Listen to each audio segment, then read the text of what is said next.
What's going on, guys and girls? It's Ghost Robo, and welcome to my big, bold, bad boy list of the best games of 2016. This is Game of the Year 2016 done in one video, 10 to 1 with a couple honorable mentions, and we are going to cruise right through in a long-form discussion style with face cam because faces are delicious, and because that way you can see how I feel about these games. Now, of course, this is my opinion, not the facts, remember that, but my list is a little different than most. Rather than picking the 10 games I thought were most fun, I did pick the 10 games I thought were the best of the year and really set the stage for what I'd like to see out of gaming in the future. So there definitely were some really fun games in 2016 that did not make my list. Most of the games on my list were also the most fun, but some are there and positioned within the list because of their inherent value to the gaming space, the gaming industry, the gaming world, and how I would love to see the gaming industry go from here. And so I rewarded and gave extra oomph to those games and those developers who I think are pushing the medium forward and pushing it in the right direction. But again, this is my list. I'm curious to know your list. Let me know your thoughts on my list in the comments down below. And yeah, my list to me is different than any I've seen. And I think you'll like most of it. We'll start with some honorable mentions. Honorable mention number 1 is a great game called Mafia 3. Really sad that this didn't crack my top 10.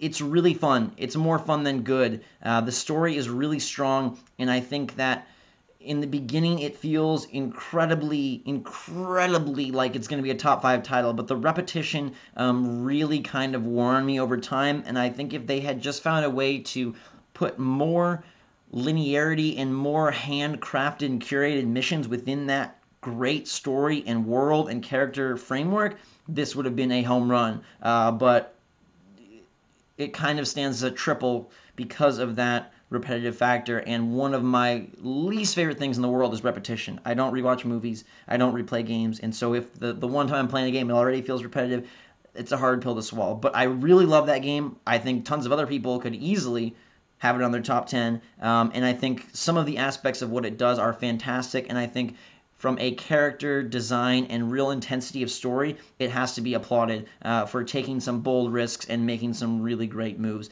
One that I thought would surely end up in my top 5, so I'm shocked it's not in my top 10, but again, that repetition kind of got to me, and looking at my list, it was hard to find what it would replace. I think the gunplay is great, it controls really well, it drives better than the past Mafia games, but it's missing some of the glue in sort of the middle hours that I wish it had. The other honorable mention is Overcooked. I think that game is incredibly fun, a brilliant idea. It's a little bit simplistic for my list, and very minigame-esque, but a great title, comes in at a low price, and is insane cooperative. So if you have a brother that you like to bicker with, or you have a significant other that you like to clash with, this is the game for you, and I love it, and I will be playing more of that into 2017. Now, for me, I really wanted games on this list that like something about them stuck with me throughout the year, and something about them I could point to and say, I want more of that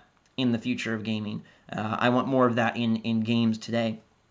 I had a real tricky time after the top 5. The top 5 was very easy. I feel like this was a year where there was some really cream of the crop games, and some really good indie games, and then a lot of just muck in the middle. And I've heard a lot of people say this was like a phenomenal year for games. I would not categorize it as such. I think it's more of a mediocre year for games. I think there were some real gems, and then a whole lot of average. And so for me, coming up with numbers 6 through 10 was pretty difficult.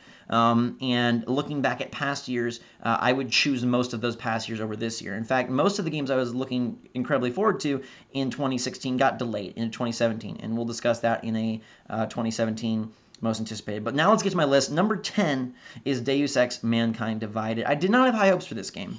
I got bored towards the end of Deus Ex Human Revolution, I thought the boss battles were handled horribly, and there was not a whole lot that you could do. It was almost like you were in a box within a big world, and you could never quite escape the confines of your box. But they blew that out quite a bit, and I feel like the mission design in Mankind Divided was excellent. I feel like of many of the open world games this year, Deus Ex probably has my favorite gameplay loop. I think the stealth there, the combat there is done really well. The powers, while at first glance could seem to be incredibly overboard, like you're going to be this monster amongst men, I feel like they handle it well, and I really like good stealth gameplay, and especially in first person, that's tough to achieve. Deus Ex does a really nice job of that, and I found a lot of the story beats to be quite interesting. You know, there's still some you know, I don't know if validity is the right word, or some groundedness that I'd love to see to make that more relatable in terms of the plot, but I like what they did. I like some of the side quests, and I thought just that gameplay loop was really strong and really on point. And I liked some of the environments. Thought it was a good-looking game. I think that it is very fun to control Adam Jensen, and I hope that's a franchise that is allowed to continue, because I do think they do a nice job of integrating, you know, sort of your own unique playthrough without it feeling just like a random mess of traits and abilities. Like, you understand what you're choosing and why so that you can execute your playstyle, but there's still enough guidance in the levels and in the buildings and in the mission structure that it's not just the Wild West. You're not just out there using random abilities and winning no matter what. You do kind of have to know what you're doing and execute it with skill. I also liked their sort of conversation boss idea. I thought that was pretty cool. It didn't turn out to be as brilliant as I expected, but in terms of a unique way to deal with a villain or just a pivotal character in the story, some sort of opposition. I liked how you had to sort of read their mentality, read their likes and dislikes, and try to figure out how best to respond and interact with them, and that sometimes led to really crazy outcomes. So Deus Ex, Human Revolution, Mankind Divided kicks this list off at number 10. Moving on to number 9, we have Quantum Break, which is a game that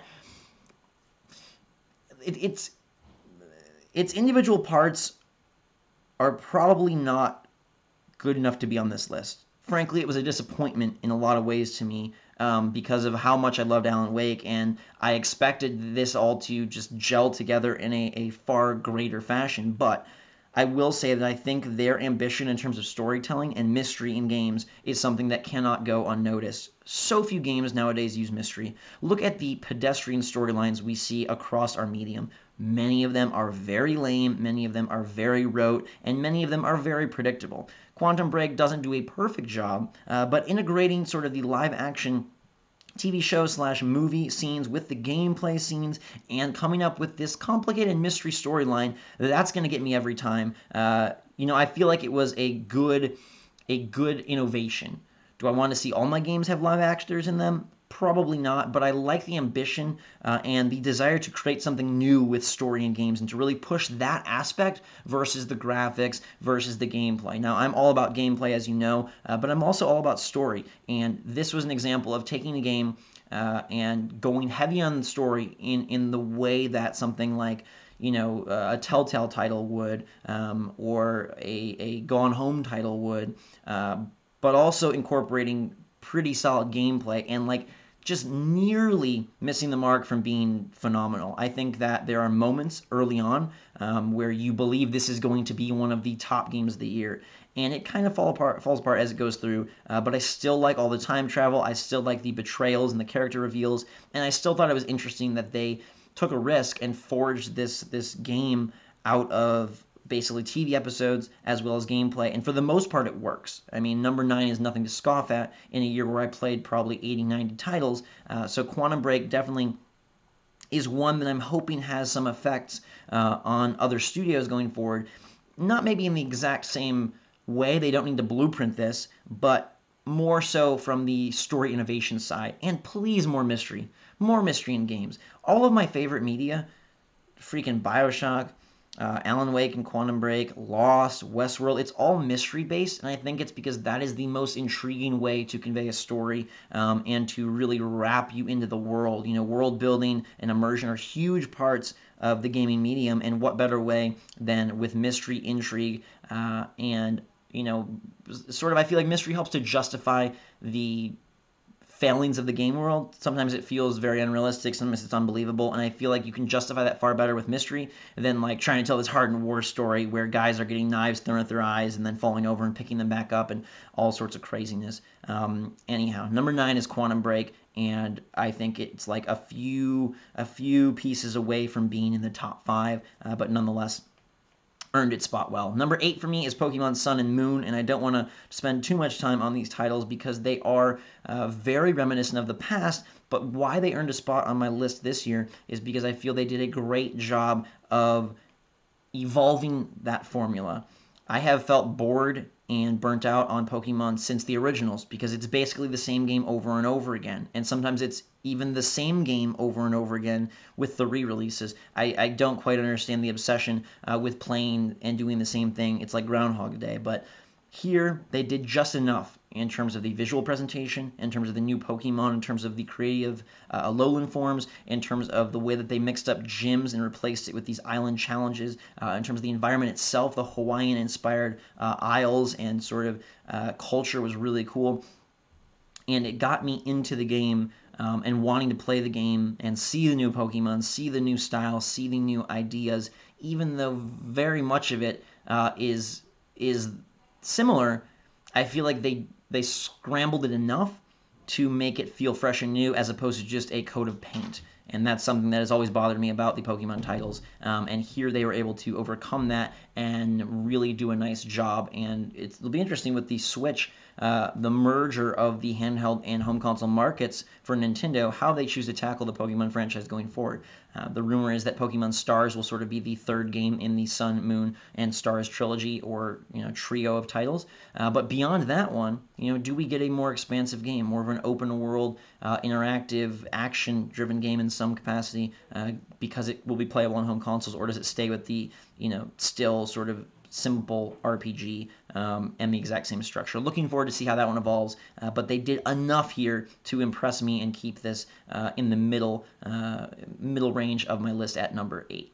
Number 7 is Doom, the reintroduction of Doom to the modern era. This was one that I actually had high hopes for. A lot of people were down on it early. I wasn't ever really into the original Dooms, so I didn't have a whole lot of nostalgia to reflect back upon. But I thought the graphics were gorgeous, and the gameplay ended up being just as appreciable for me because it was so fast-paced, because it didn't have any qualms about giving you difficulty and about requiring your hands to be coordinated. I love the fact that it was gameplay, and they didn't really try and obstruct that in any way. There were some cutscenes and some story beats, and for the most part, it was just average and there. But this game was all about being as quick and as cool and as vicious and as violent as you could be, and for whatever reason, the gore in Doom does not bother me like it does in some other games. I felt it to just be very much a part of the game and integrated very well. I like the level variety. I feel like it didn't overstay its welcome. I think they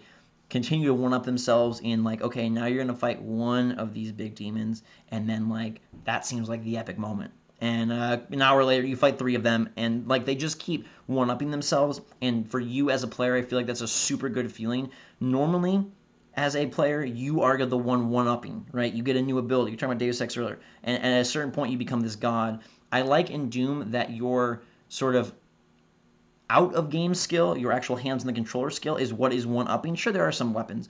But for the most part, your skill is what is leveling up, and then they throw more and more challenge at you and see what you can handle. And I like that. I feel like that's something that, titles like Mario Brothers did very well back in the day, and so few games now do.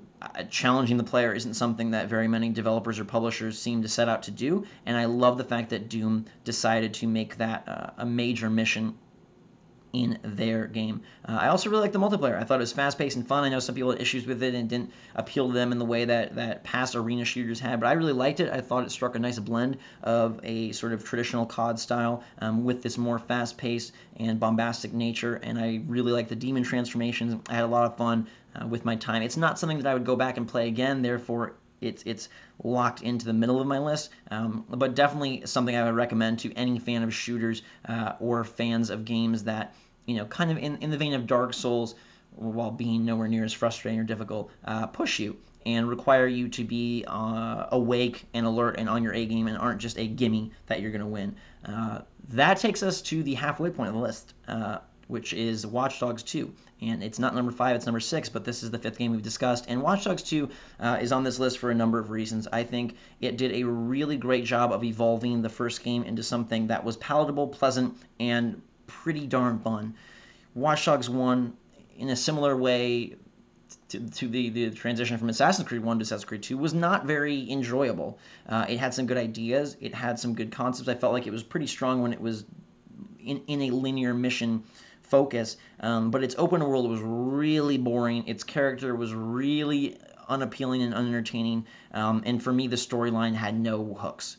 The driving was weak, but there was something there. And similar to Mafia, when in a linear mission with very cool set pieces and a specific purpose, I felt like it then utilized its cool gameplay in really good ways. Watch Dogs 2 does a much better job of providing you with the playgrounds and the cool mission spaces to utilize all of the tech and tools that Marcus has. Marcus is a much better character. It is a game that is just stuffed to the brim with enthusiasm, and I feel like they straddle the line of corny versus cool really well, never drifting too far into the field of corn, and instead staying on the side of cool with some fun outfit customization, some cool characters, and some very meta slash modern era quips, dialogue, and ideas that are pretty relevant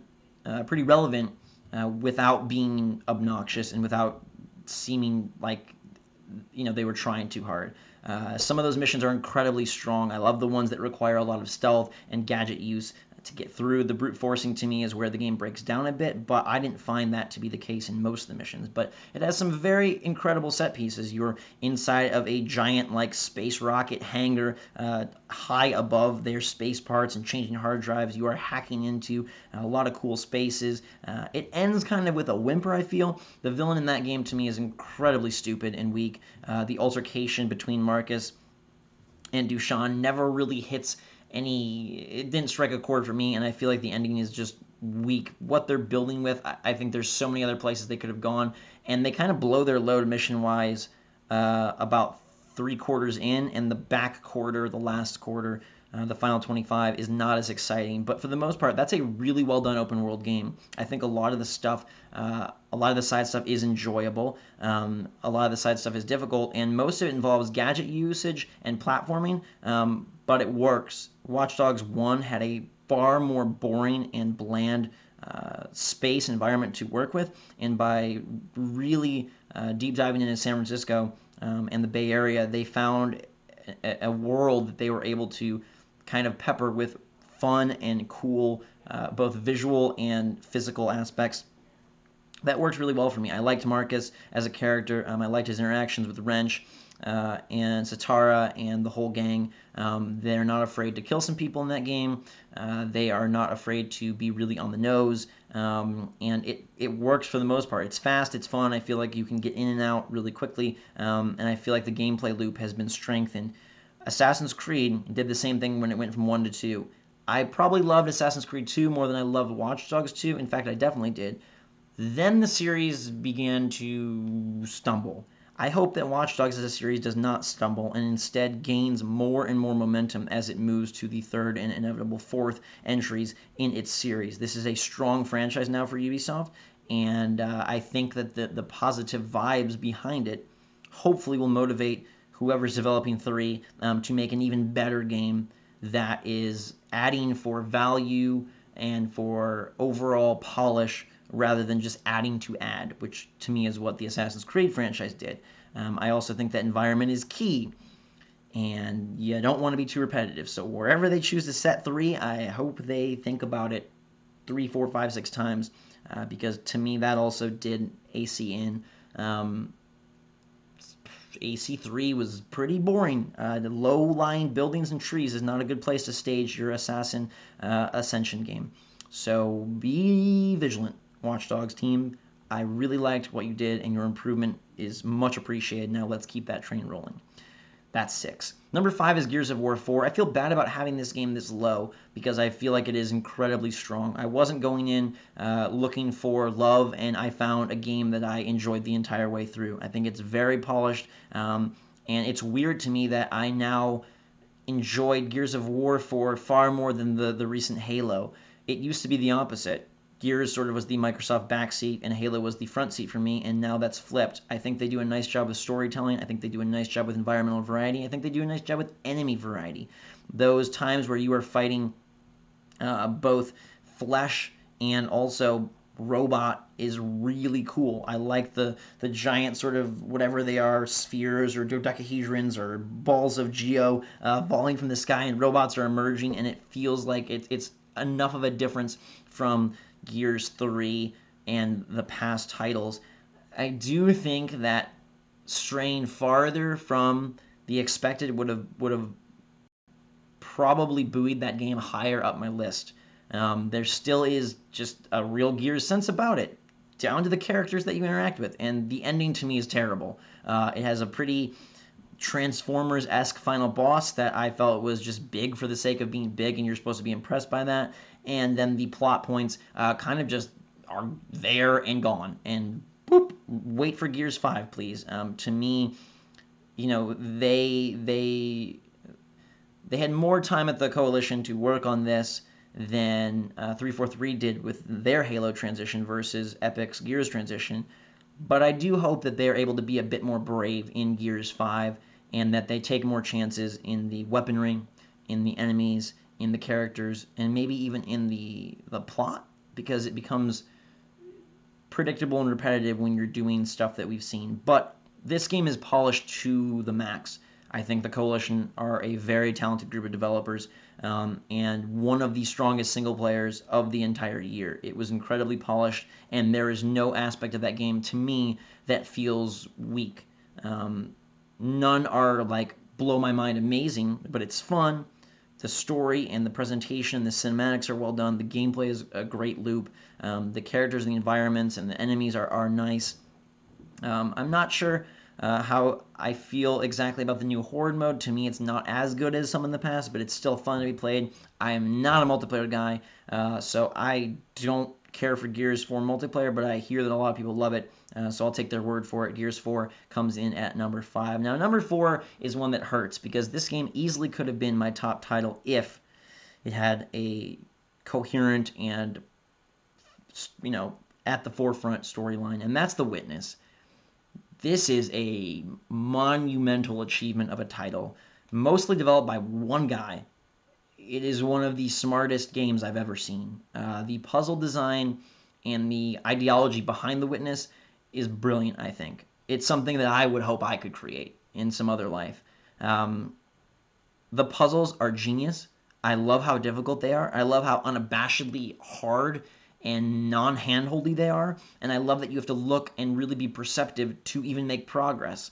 I really enjoyed the moments where you couldn't figure it out, and then you just would keep butting your head, and finally something would click. Like, that's an insane feeling, and very few games are able to ever give you that feeling, and especially not in the way of The Witness. When something is that difficult, but also that logical, I feel, derives such a satisfaction from figuring it out. The environments are gorgeous.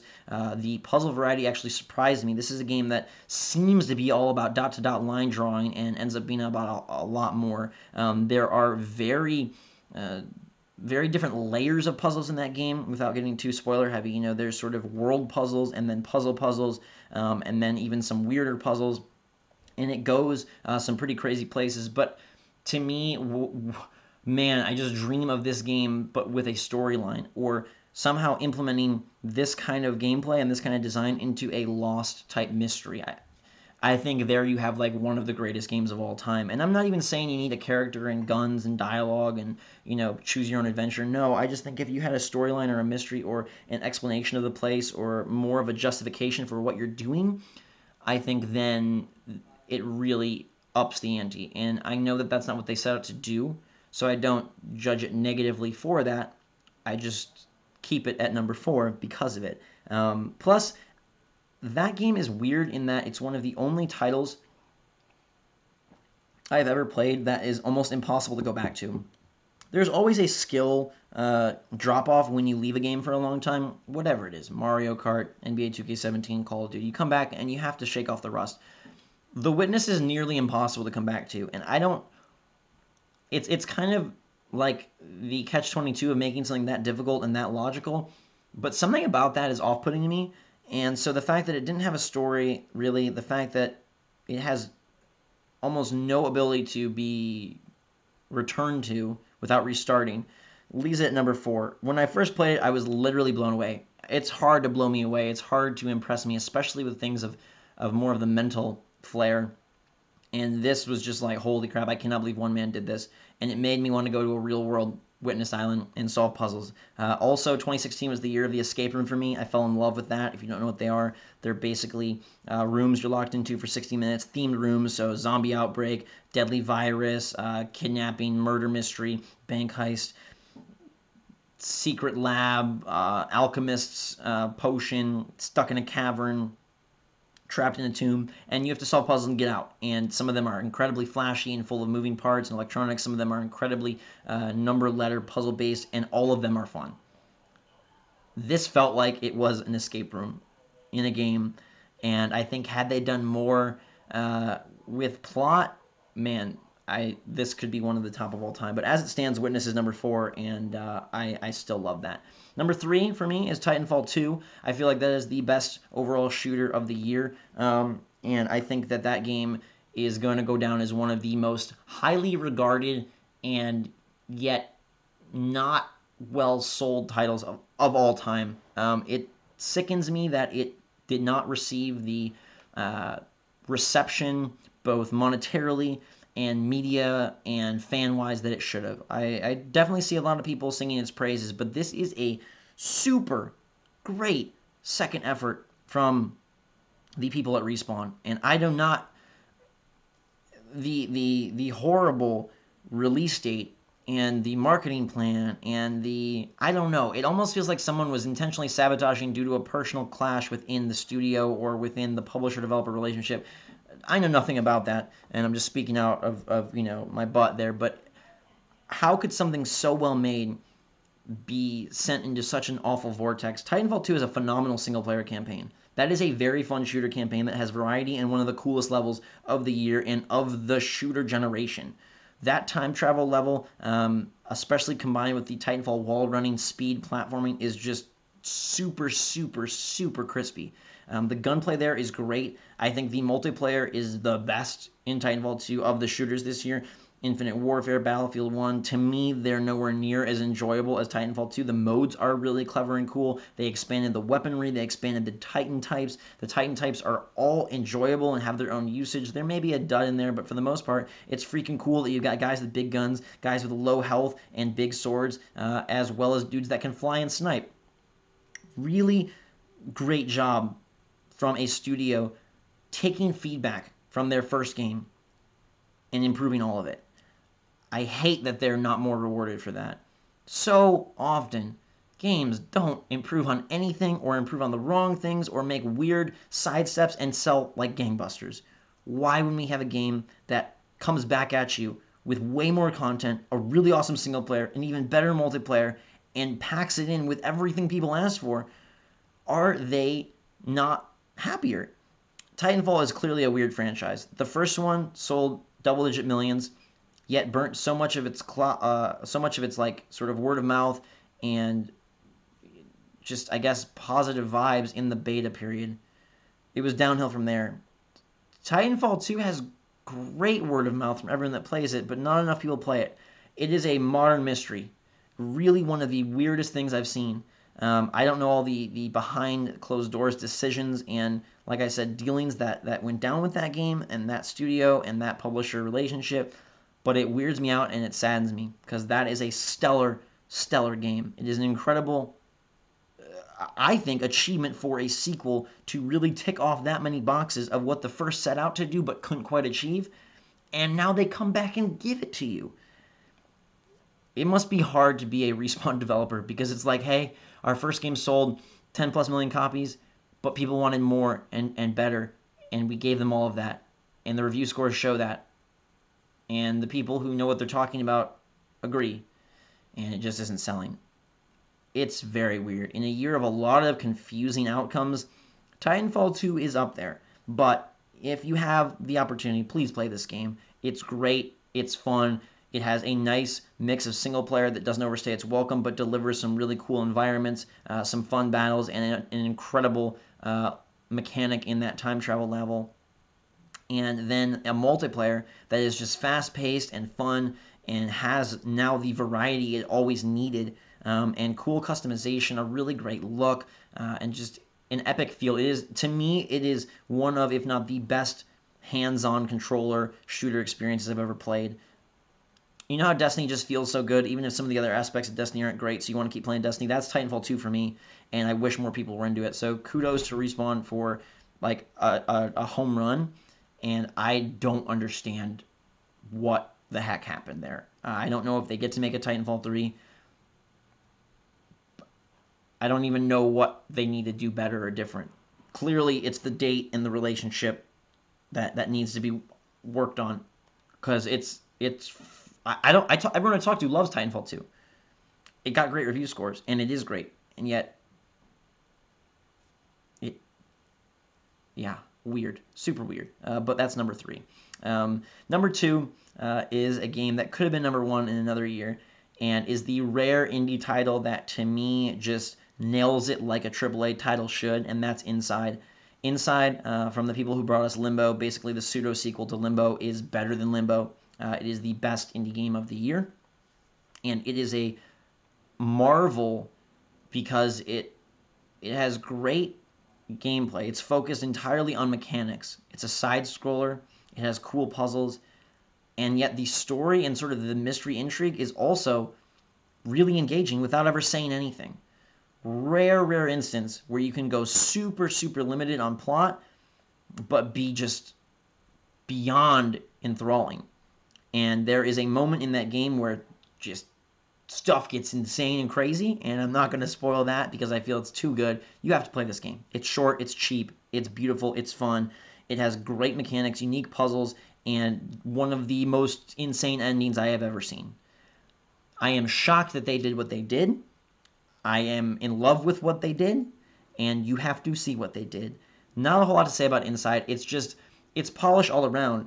It's an achievement all around, and it's incredible that I can feel that kind of quality from something that was clearly developed with far less of a budget than pretty much everything else on this list. I mean, imagine the money behind Watch Dogs 2, or Deus Ex Mankind Divided, or Gears of War 4, and then imagine the budget behind Inside, and not even close, and yet that is probably the game that sticks with me the longest. That moment at the end is so freaking weird. Like, I don't know if they did it for YouTube shock value, or if they really wanted to, or just it left me speechless, and that is just hard to do. So Inside is number 2, and that brings us to number 1. You probably know what number 1 is. To me, it's not even close this year. To me, it is a travesty that this game is not winning more. Shocked that it isn't. I feel like the desire to be like hip and cool and like off the wall and not normal and like speak your own thoughts and have your own opinion has driven people into a place where they don't even want to acknowledge greatness when it's right in front of them. The most complete, best made game of 2016 and my number 1 game of the year for the recent 12 months is Uncharted 4. How could it be anything else? This is taking the medium of video games and delivering a 100%. Everything about the game is polished. Everything about the game is fun. Everything about the game is what you would want. And everything about the game is still surprising. It builds upon itself and delivers a knockout punch over and over and over again. It has some of the most incredible variety in levels that I have ever seen. It has some of the most beautiful vistas that I have ever seen. It somehow manages to take a character that we've seen time and time again and delve into different aspects of him that are emotionally resonant and that are intriguing. It brings in a brother character who at first blush seems boring, but crafts him to be a character that you care about. It has an ending that is incredibly satisfying, I feel, and really wraps up that franchise, or at least this part of the franchise, well, which is almost impossible to do. The gameplay, I doubted Uncharted 4, and yet the gameplay is so good. They silently improved the gunplay and the combat design of Uncharted so much. I went back and was watching videos of Uncharted 2 and 3. It's night and day. This game, they took aspects of The Last of Us and other successful third-person shooters and incorporated a larger arena-style combat loop that is so much fun. Headshots are glorious in that game. Using different weapons is awesome in that game. Navigating the environments is fantastic. The slow moments are just as cool and rewarding and enjoyable as the fast moments, and it takes you from one place to another with extreme speed. You are going from, pirate villages to dinner parties to childhood manors to all sorts of places, and somehow it's all in the same game. You would think that this game had the biggest budget, and I don't know what the exact figure is, but look at what most games do, and look what Uncharted 4 does. How can you not be so impressed with this? How can you say it's just another Uncharted? I hear a lot of people say that the reason they don't pick Uncharted 4 is because of the success of the rest of the series. Weird call, because this is the best in the series. How many games continue to improve as they go along? Let's look at current series. Okay, Assassin's Creed had to take a year off because the last ones have been so poorly received. Call of Duty has been in weird places for a number of years and now delivered an Infinite Warfare that nobody seemed to like, even though the single player was pretty good. You've got stuff. I'm trying to think of games that have high numbers. Most of them have kind of petered out. Final Fantasy did a nice job of coming in with something fun and fresh and polished in 15, but for the most part, it's really hard to continue to up yourself. And some will argue, and I would agree, that 2 is better than 3, but 4 is the best. I want to make the claim that 4 is my favorite of Naughty Dog's catalog. I need it to have more time to sink in. Last of Us made such an impression, but in a lot of ways, I feel like Uncharted 4 is the better game and the better story. To me, The Last of Us multiplayer is more fun, but Uncharted 4 is a really phenomenal multiplayer, and it's not going to get anywhere near as much hype or as playtime as the Battlefields and the Call of Duties and the Maddens and the FIFAs, but that is a very fun multiplayer. Has some very smart aspects incorporated of how they mix in sort of the monetary system with your upgrades and do that within each level. Everyone's going to say Overwatch is the multiplayer game of the year, and many people are going to say Overwatch is the game of the year. The reason that it's not for me is because that is a game that has been done many times before. And I'm glad people love it, and I'm glad people enjoy it. But what is so impressive about a hero shooter, a multiplayer objective-based game that has no single-player component, but has really well-made characters, and has very few modes, but has really memorable maps and moments, and isn't full price, but also doesn't have a lot of content? Like, if you want games to go places, if you want to keep being given mind-blowing experiences, Uncharted 4 is the game of the year. Overwatch can be your favorite game of the year. It can be the most fun game of the year. I have no problem with that. But saying that Uncharted 4 is somehow below Overwatch as game of the year, I feel like, to me, video games are the only form of media that decides to award game of the year based on popularity and fun. And I don't think it should be that at all. Look at what wins best movie of the year at the Oscars. Is it the most fun movie? Is it the most popular movie? Hardly ever. It's the movie that defines the medium for the year. It's the movie that sets a bar for other directors to strive for, and that is Uncharted 4 in games. It's not Overwatch. Maybe it is Overwatch because the industry is incredibly money-focused, and quality has kind of become second tier to dollars and ways to sort of wine and dine the consumer base. But look, if you want games to be what they can be, then Uncharted 4 is the model. It nails a Hollywood level of acting, of storytelling, of set design, of scenes, of dialogue, of plot And it also has the best gameplay the series has seen and the best gameplay Naughty Dog has ever delivered. You know, it gives me hope that Last of Us 2 is going to be even better because now they seem to be, they have a team that can continue to one-up itself and that really gets it. And it's also gorgeous. It's my favorite looking game of the year, and it has the best individual, like, screenshotable moments of the year. To me, it's bananas if this isn't the game of the year. I know it's just I'm one dude and it's one person's opinion, but man, I want the medium to go places. And look how many free-to-play or multiplayer-only shooters we get. They're gonna make millions of them forever. Look how many open-world games we get. I've got multiplayer on my list. I've got open world. How many games like Uncharted 4 do we get?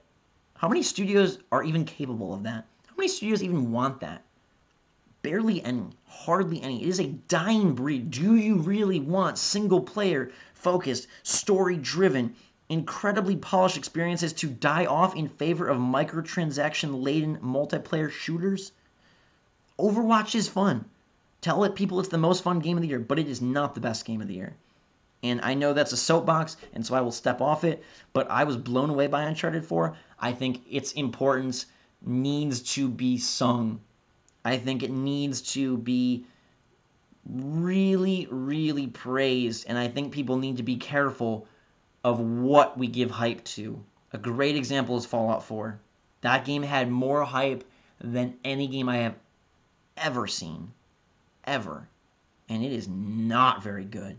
It might be fun for a lot of people. It might be interesting for a lot of people. It might be your favorite. It might be everyone's favorite. It might be my favorite. But here we have two studios who made a 4, and they invested so much into them, and in theory put their best foot forward, and one hits it out of the park, and one seems to be struggling to even hold itself together. Very different games. Totally understand that. But think of it from a conceptual and more like broad stroke viewpoint, okay? What should be the horse that leads gaming over the next 4, 5, 6 years? Uncharted 4? Overwatch?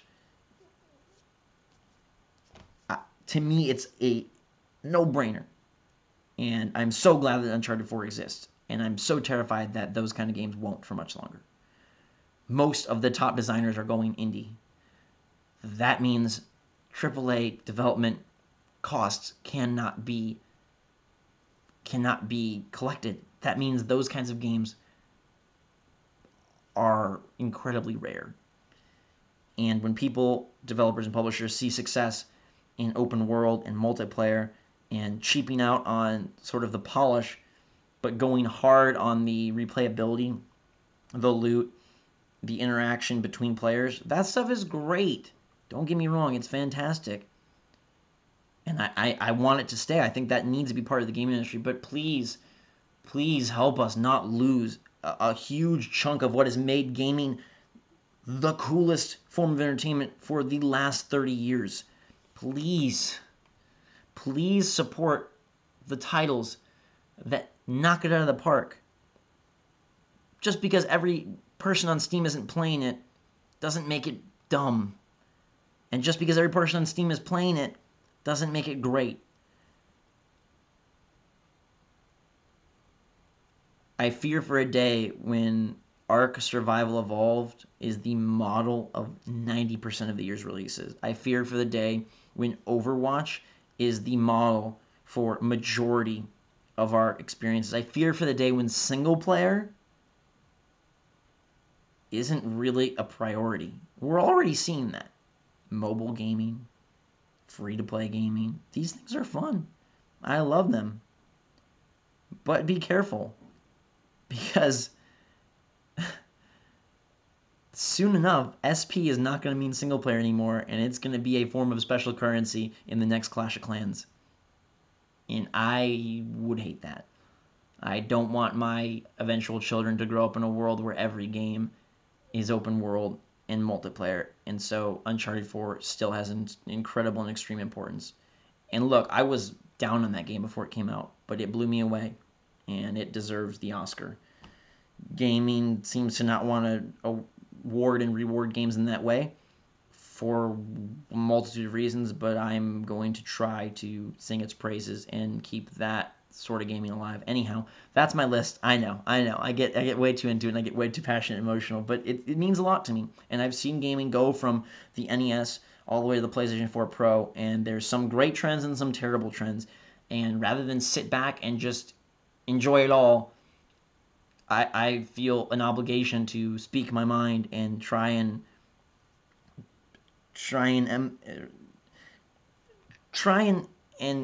support and impart what I feel is important for a medium. That's it. I didn't mean to get all heavy. It's a good list. Deus Ex: Mankind Divided, Quantum Break, Pokemon Sun and Moon, Doom, Watch Dogs 2, Gears of War 4, The Witness, Titanfall 2, Inside, and Uncharted 4. Can't go wrong with any of those games. All super fun. And again, stuff like Mafia 3, Overcooked, even The Last Guardian. Really fun, cool experiences. And I look forward to 2017 being even stronger. We've got some great titles coming out early in the year. Resident Evil 7 blew me away when I played it. For Honor always impresses me. Horizon Zero Dawn worries me, but it's coming soon. And then we got the freaking Nintendo Switch. All in Q1. Mass Effect Andromeda, oh, by the way, that got a launch date too. Coming mid-March. It's going to be good. And I hope that my list in 2017 isn't hard because I can't figure out what games to put and what to even grasp at, but because there's so many, my list totals 30. That's my dream. My goal is for always to be great games, and I don't freaking care what genre they're in. I just want to make sure that I get to at least dabble in a variety of genres. I want there to be variety. Variety is the spice of life, and that's cheesy, but it's true. And you look at movies, imagine if everything was horror, everything was superhero. You could argue that it's going that way, but for the most part, we still get our dramas and our comedies and our romance and our indie and our super serious and our super goofy and our animated and our convey a meaning and our just have fun. There's a big variety. Let's keep that in gaming as well. This has been my top 10 games of 2016. Long-form discussion. I hope you guys enjoyed it. I hope you're having a fantastic day. And until next time, everybody, let me know in the comments below what your favorite games of 2016 were, what you think of my list, and if you want to comment on my little emotional outburst of passion, it's really because I love games so much. At the end, let me know in the comments below. Until next time, though, glad to be back on YouTube. We're going to kick butt in 2017. Let's make it a better year for games, for you, for me, and for all of us, and try to fill this world with positivity and love, okay? I love you guys. Thank you again for watching. Fantastic day. Drink so much all. Until next time, we'll see you all later.